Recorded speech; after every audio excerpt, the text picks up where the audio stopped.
तो भाई ये है आपकी गुप्तेश्वर गुफा। तो भाई साहब ये जो गुफा है ना, सच में अभी जैसे जैसे अंदर जा रहा हूँ तो थोड़ा डरावना सा फील आ रहा है।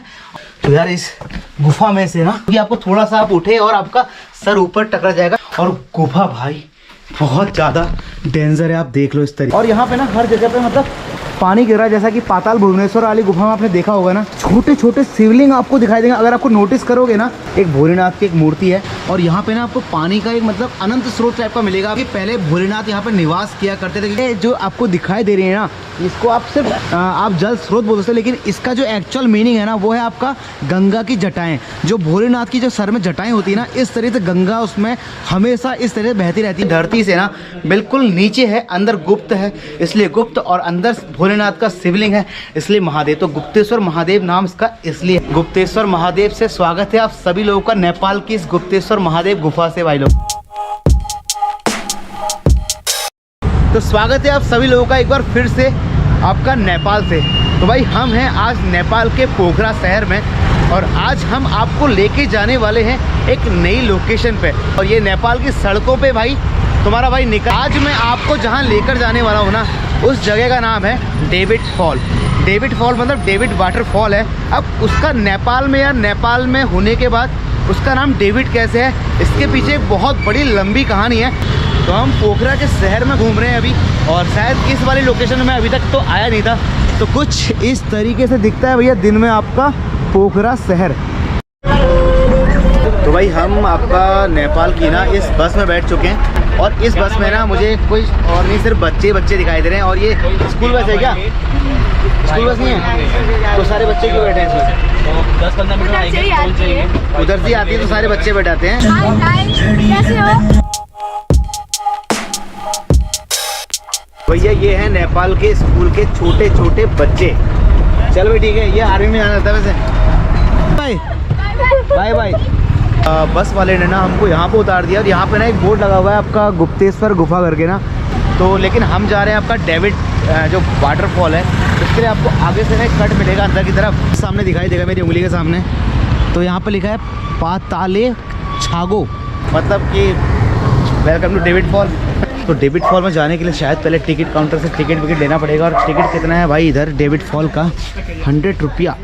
तो भाई ऐसा है, डेविड वाटरफॉल के अंदर एंट्री ले ली हमने, टिकट हमने ले लिया। यहाँ पर टिकट आपका 80 रुपीज़ का है, वो भी नेपाली करेंसी में। अंदर आने के बाद ही ना बाहर से इतना सारा क्राउड, और अंदर आते ही बिल्कुल पूरा नज़ारा चेंज भाई इधर। और डेविड फॉल में जाते ही ना सबसे पहले जो आपको दर्शन होते हैं वो होते हैं बहुत प्यारे से शिवलिंग के। और ये ना एक पत्थर के ऊपर एक आकृति, ये पता नहीं ये खंडित वाला शिवलिंग है या फिर यहाँ पर ये पहले से ही रखा हुआ है। आपके नंदी महाराज का भी एक छोटी सी मूर्ति यहाँ पे है और शिवलिंग है। बाकी ये मेरे ख्याल से गणेश भगवान की मूर्ति है, अगर आप इसको ध्यान से देख पाएंगे तो।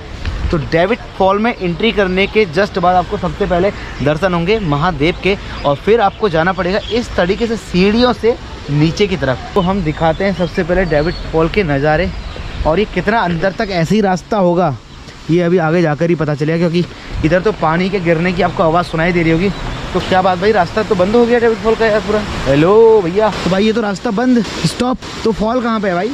अपने को तो फॉल दिखाई नहीं दे रहा। ए गंगा मैया बोल के क्या गंदी नाली में कुदा दिया क्या? फॉल बोल के क्या गधेरा घुमा दिया क्या?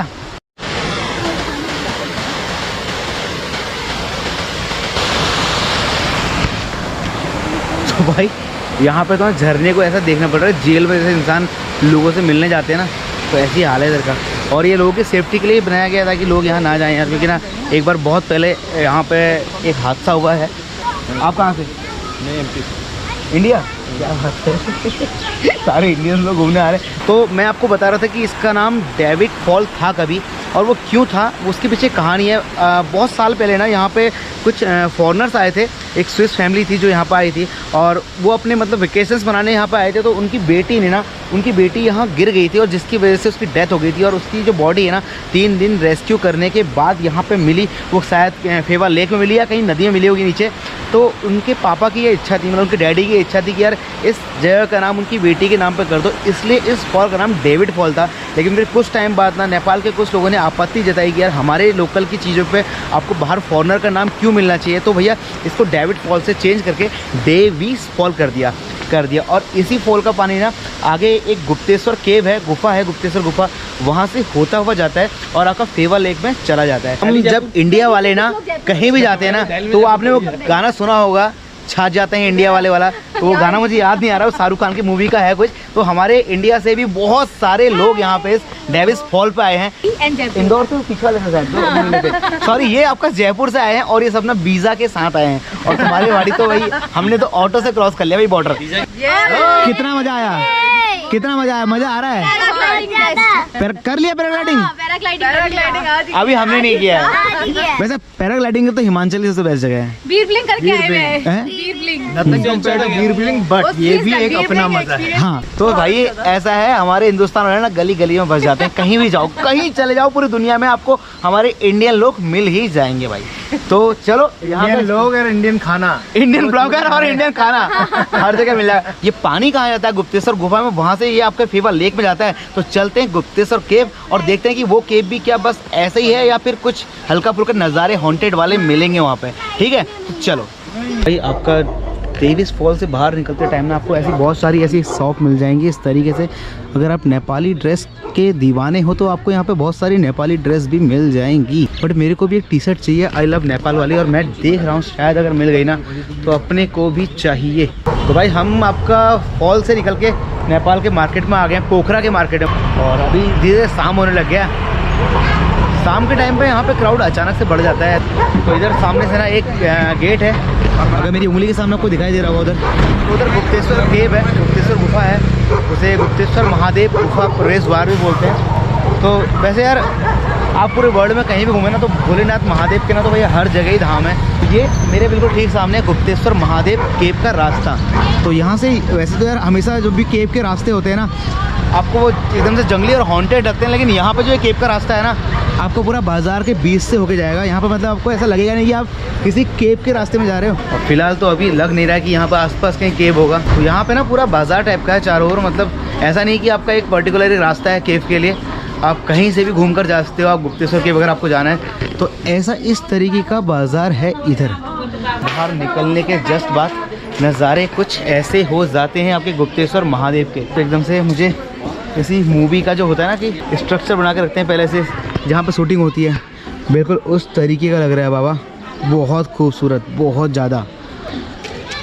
तो ये दूसरा साइड है आपका जो गुप्तेश्वर महादेव का जो ये पूरा केव है, केव का जो रास्ता है वो बिल्कुल अंदर से जाएगा। अभी हम केव में जाएंगे, इसके बाद पहले आपको मैं बाहर से दिखा रहा हूँ कि भाई आखिर बाहर से ये पूरा नज़ारा लगता कैसा है। कहते हैं इस गुप्तेश्वर गुफा के पास आएंगे ना, इसके आउटसाइड में बाहर से एक बहुत बड़ी प्रतिमा रखी है और ये विष्णु भगवान की प्रतिमा है।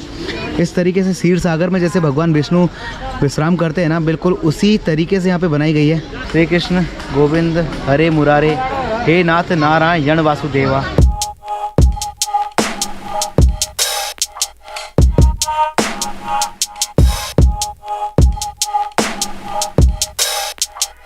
छोटा सा टाइम रैप था जो मैंने बनाया आपके लिए। आई होप कि आपको ये टाइम रैप पसंद आया होगा। चलते हैं आपका गुप्तेश्वर केव की तरफ और पता करते हैं कि टिकट काउंटर से टिकट है कितने की और केव कितनी मीटर अंदर है, या किलोमीटर में है या मीटर में है, ये तो भाई काउंटर पे जाके या फिर केव के अंदर जाने के बाद ही पता चलने वाला है। तो भाई आपका जो गुप्तेश्वर केव है ना, इसमें जाने के लिए आपको टिकट काउंटर से टिकट लेना पड़ेगा। और टिकट का क्या हिसाब किताब है ना, अगर आप नेपाल से हो, अगर आप नेपाली हो या आप लोकल के हो तो आपको 65 रुपये लगेंगे। अगर आप फॉरेनर हो जैसे कि हम अभी हैं आपका, तो आपको यहाँ पे 100 रुपये लगेगा पर पर्सन।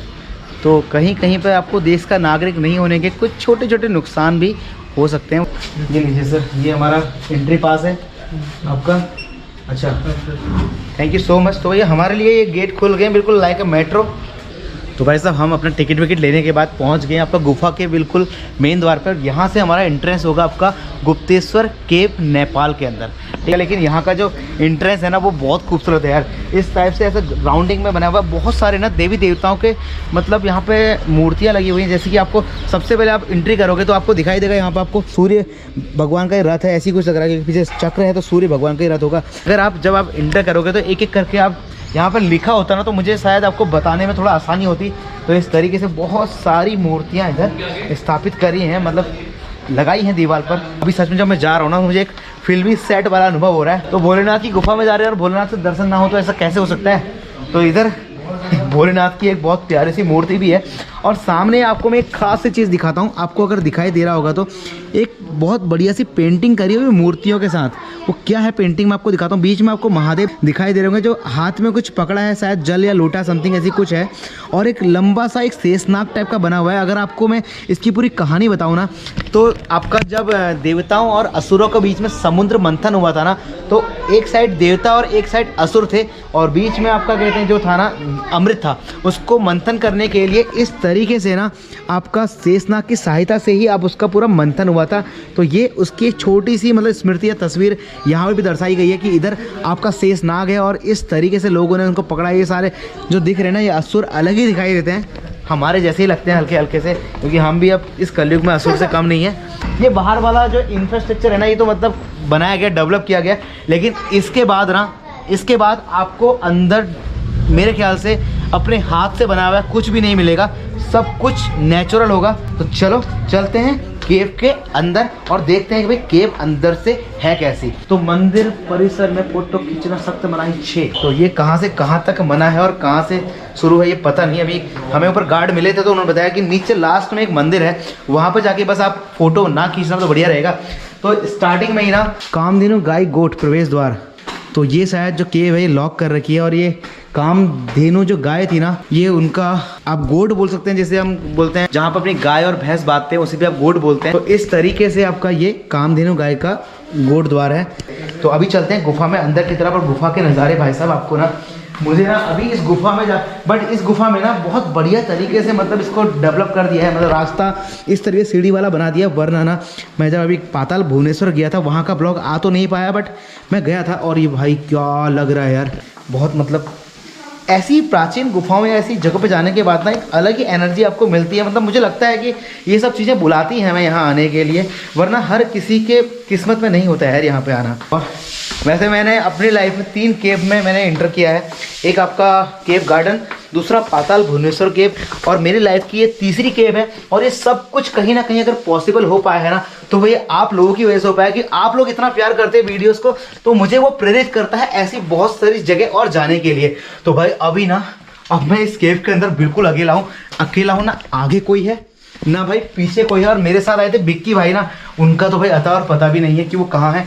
तो यार थोड़ा सा तो हॉन्टेड वाला फील आ रहा है। और गुफा में ना इस तरीके के कुछ नज़ारे हैं यार भाई इधर। तो ये बता रहे थे कि 200 से 300 मीटर लंबी ये केव है। तो भाई ये है आपकी गुप्तेश्वर गुफा। हम हैं गुप्तेश्वर गुफा के अंदर और गुप्तेश्वर गुफा में हम नेपाल में आपको आज करा रहे हैं महादेव गुप्तेश्वर महादेव गुफा के दर्शन।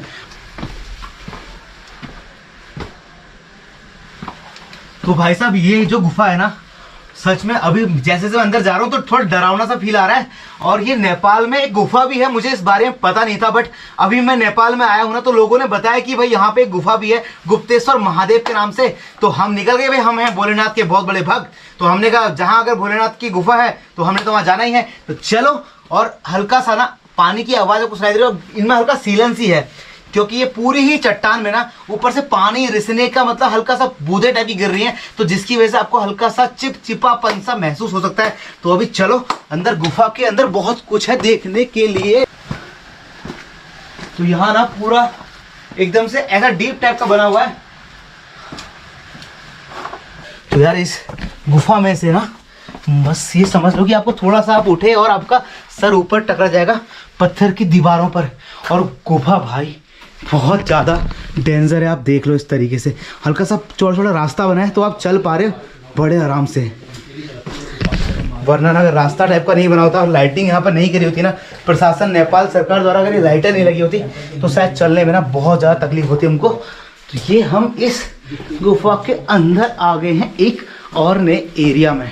और ये तो आपको पता ही है हमारे भोलेनाथ, दुनिया के लोग भाई साहब कोई कौन से देव लोक में रहता है, कोई कौन से लोक में रहता है, लेकिन हमारे एक भोलेनाथ हैं जिनको रहने के लिए या तो कैलाश चाहिए या जंगल चाहिए या गुफाएं चाहिए या इस तरीके से, मतलब कहने का मतलब है ना भोले का नाम भोले इसीलिए है कि उन्हें किसी चीज़ का लोभ नहीं है, इसलिए उनका निवास स्थान हमेशा ना इस तरीके से गुफाओं के एरियाज़ में होते हैं। तो ये बिल्कुल ठीक ऊपर आप देख सकते हैं भोलेनाथ का वासुकी नाग के साथ भोलेनाथ की एक तस्वीर है। इधर छोटा सा मंदिर है उनका बनाया हुआ, और यहाँ पे ना हर जगह पे मतलब पानी गिर रहा है, जैसा कि पाताल भुवनेश्वर वाली गुफा में आपने देखा होगा ना। तो ऐसे ही मतलब पता नहीं ये पानी कहाँ से आ रहा है, और इस तरीके से पानी का जमा हो रहा है। पत्थरों का भी कुछ इस तरीके से आकृति बन गई। छोटे छोटे शिवलिंग आपको दिखाई देंगे, अगर आपको नोटिस करोगे ना तो हर जगह पर आपको शिवलिंग के आकार के ऐसे कुछ दिखाई देंगे। बस वो आपके देखने के नज़रिए के ऊपर है कि आप उसे किस तरीके से देखते हो। जैसे गंगा मैया की जटाएँ या भोलेनाथ की जटाएँ होती है ना शिव जी की, तो उस तरीके से पूरा जटाओं के रूप में पानी बहता हुआ आ रहा है इसमें से। सबसे जानकारी वाली बात, जो ये पानी आ रहा है ना, ये देवी जो फॉल है ना, देवी फॉल, ये देवी फॉल का ही पानी है जो यहाँ तक आता है, और यहीं के रास्ते ही आपका पेवा जो लेक है वहाँ पहुँच जाता है। और गुप्तेश्वर महादेव की गुफा, तो भाई भाई भाई भाई भाई भाई भाई भाई ऐसे पहले हल्टा गिलवाया। जैसे जैसे आप क्या कहते हैं गुफा के अंदर आओगे ना, तो आपको देखने को मिलेगा लास्ट में ना आपको यहाँ पे एक भोलेनाथ की एक मूर्ति है, और ये पार्वती की एक मूर्ति है, और यहाँ पे ना आपको पानी का एक मतलब अनंत स्रोत टाइप का मिलेगा, आप देख सकते हो इस तरीके से। तो यहाँ पर ये मानते हैं कि पहले भोलेनाथ यहाँ पर निवास किया करते थे, क्योंकि एवरेस्ट और हिमालय और भोलेनाथ का एक अलग ही रिश्ता है।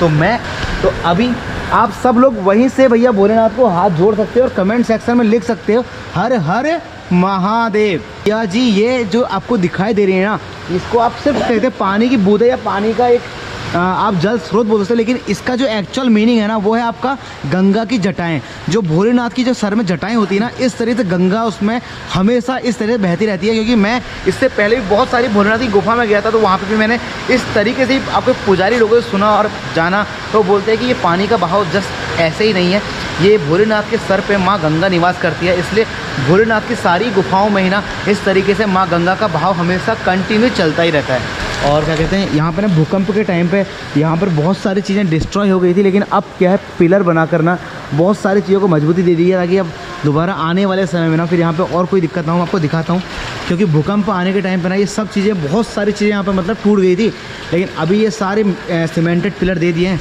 जिसकी वजह से अब क्या है कि थोड़ी मजबूती ज़्यादा हो गई है इस गुफा की। अभी फ़िलहाल तो अपन इस केव से आउटसाइड निकल रहे हैं, और मेरे ख्याल से जब आपका वो अर्थक्वेक आया था ना, तो काफ़ी कुछ यहाँ पर डिस्ट्रॉय हुआ होगा। उसके बाद ही आपका ये आपका पत्थर से दीवारें चीनी गई हैं इस तरीके से, आप देख सकते हो, ताकि गुफा में थोड़ी सी मजबूती रहे। और यहाँ पे जो पुजारी जी हैं उन्होंने इस तरीके से बताया मुझे कि बहुत साल पहले यहाँ पे कोई राजा या कोई लोकल कोई पुजारी थे, उनके सपने में आए थे भोलेनाथ या महादेव समथिंग ऐसे ही कुछ, जिन्होंने उनको बताया कि यहाँ पर एक अंदर एक शिवलिंग है। अभी तो अंदर का जो इंफ्रास्ट्रक्चर है ना वो बहुत कुछ मतलब बदल दिया गया है, मतलब आप लोगों के लिए, ताकि आपको चलने में दिक्कत ना है, इसलिए बहुत अच्छा बना दिया। बट जो शिवलिंग बीच में था ना, वो कम से कम नहीं भी तो 4 से 5 फीट बड़ा शिवलिंग था, वो नेचुरल था, वो देखने लायक था। वो सब मैं शूट नहीं कर सकता, क्योंकि यार शूट करने की वहाँ पे अथॉरिटी नहीं थी, तो हमने देख लिया और अपनी मन की आंखों से आपको दिखा दिया है। तो कमेंट सेक्शन में तो हर हर महादेव लिखना भूलना मत। तो भैया जी मैं आपका इस गुप्तेश्वर महादेव की जो गुफा थी ना, इससे बस बाहर आ गया हूँ। ये इसका मुख्य द्वार है, और यहाँ पे बिल्कुल साफ साफ लिखा है नेपाली में, फोटो तथा वीडियो खिंचन सख्त मनाही छे। लेकिन वो इस गुफा में नहीं, वो सिर्फ जो मंदिर है ना अंदर भोलेनाथ का, उसमें है, वहाँ पे हमने वीडियोग्राफी करी भी नहीं है। और क्या कहते हैं, इसका नाम गुप्तेश्वर महादेव क्यों है, क्योंकि ये धरती से ना बिल्कुल नीचे है, अंदर गुप्त है इसलिए गुप्त, और अंदर भोलेनाथ का शिवलिंग है इसलिए महादेव। तो गुप्तेश्वर महादेव नाम इसका इसलिए है। तो चलो अभी हम लोग यहाँ से निकलते हैं ऊपर की तरफ को। तो भाई यहाँ से ना पूरे नज़ारे इस तरीके से हैं यार। गुप्तेश्वर महादेव से स्वागत है आप सभी लोगों का नेपाल की इस गुप्तेश्वर महादेव गुफा से भाई लोग।